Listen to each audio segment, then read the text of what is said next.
নমস্কাৰ সংগীতপ্ৰেমী ৰাইজ, আমি মহাগায়ক কিশোৰ কুমাৰ ফেন্স ফৰাম লংকাৰ উদ্যোগত মহান গায়ক অমৰ শিল্পী কিশোৰ কুমাৰৰ কালজয়ী সংগীতক লৈ অহা আগন্তুক 29 আগষ্ট শনিবাৰ ৰাতিপুৱা 9টাৰ পৰা অসম ভিত্তিত এটা ছিংগিং কম্পিটিশ্যন ৰাখিছোঁ, য'ত আমি এটা ব্যতিক্ৰমীভাৱে লংকাত প্ৰথমবাৰৰ বাবে আমি মিউজিচিয়ান দি এই কম্পিটিশ্যনটো পাতিম।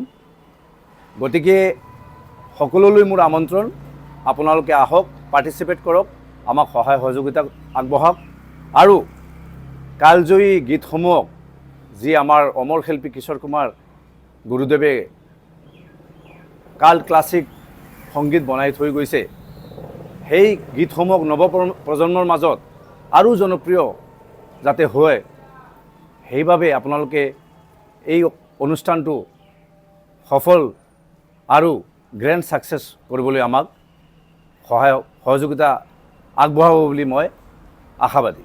ধন্যবাদ সকলোলৈ, মোৰ এয়াই অনুৰোধ। ধন্যবাদ।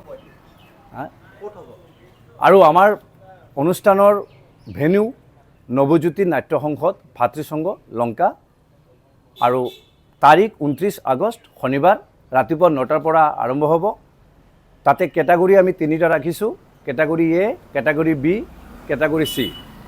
কেটাগৰী এ আমি ৰাখিছোঁ 4 বছৰৰ পৰা 9 বছৰলৈকে, কেটাগৰী বি 10 বছৰৰ পৰা 16 বছৰলৈকে, আৰু কেটাগৰী চি 17 বছৰৰ পৰা একদম এবভ, কোনো লিমিট নাই।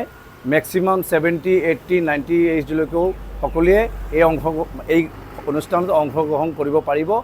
গতিকে এয়াই মোৰ অনুৰোধ মই জনাইছোঁ, আপোনালোকে আহক, আমাক সহায় সহযোগিতা কৰক। আৰু মূল্য আছে, মানে এ কেটাগৰীৰ জইণ্ট ফি হ'ব, ৰেজিষ্ট্ৰেশ্যন ফি হ'ব 200 টকা, বি কেটাগৰীৰ হ'ব 200 টকা, আৰু সি কেটাগৰীৰ 300 টাকা। ধন্যবাদ। তো আমি এখন আমাদের লঙ্কাবাসী সবাইকেই আমি অনুরোধ করছি যে আমরা যেহেতু প্রথম টাইম কিশোরদার মানে প্রোগ্রাম করতে চলেছি, তো আমি এখানে উপস্থিত দাদাদের মাধ্যমে আমি বলছি, আমাদের লঙ্কা শহরে যতজন গুরুরা আছেন তাদেরকেই আমরা বলছি যে যাতে আমাদেরকে সহযোগিতা করে, কারণ লঙ্কাতে এটা প্রথমবার। আমাদের প্রচার হওয়ার পরে, সোশ্যাল মাধ্যমের দ্বারা প্রচার হওয়ার পরে বিভিন্ন জায়গা থেকে আমাদের কল আসছে কম্পিটিশনের ব্যাপারে। সো আমাদের লঙ্কাতেও অনেক পার্টিসিপেট আছে, তো আমি তাদেরকেই বলছি, অনুরোধ করছি তোমরা আসো, তোমরা সহযোগিতা করো। 6289339390 আমাদের ব্যানারে দেওয়াই আছে প্রত্যেকের নাম্বার, তো তোমরা নাম্বারের মাধ্যমে যোগাযোগ করতে পারবে। হ্যাঁ, মোৰ কণ্টেক্ট নম্বৰ 8486415301। বাকি আমি কিটত সবক অলরেডি প্রোভাইড করেছো, পাই যাব। নমস্কার, আমাদের K4 Kishore Kumar all Assam singing কম্পিটিশনে সকলের নিমন্ত্রণ রইল। সকল কণ্ঠশিল্পীরা যাতে আমাদের এই প্রতিযোগিতায় পার্টিসিপেট করেন এবং আমাদের এই মঞ্চটাকে সুন্দর করে তোলেন, এটাই কামনা রইল। ধন্যবাদ।